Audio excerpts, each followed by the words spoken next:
तो चलिए आज का लेसन स्टार्ट करते हैं। पहला है अकापातोयो। अकापातोयो इसका मतलब है बाथरोब।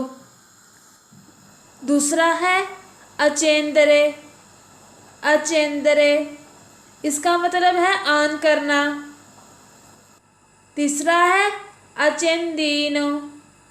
अचेंदीनो इसका मतलब है लाइटर।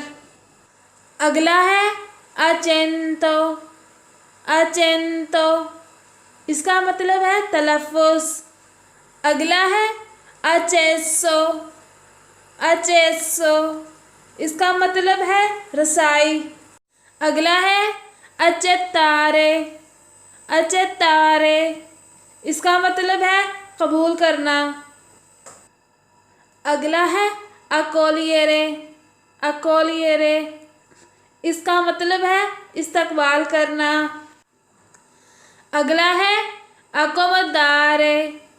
अकोमोदारे इसका मतलब है तशरीफ़ रखना।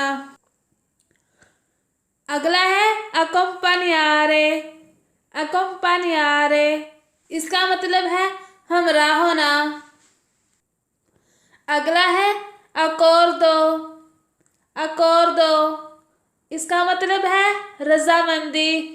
अगला है अकोर्जरे। अकोर्जरे इसका मतलब है एहसास करना।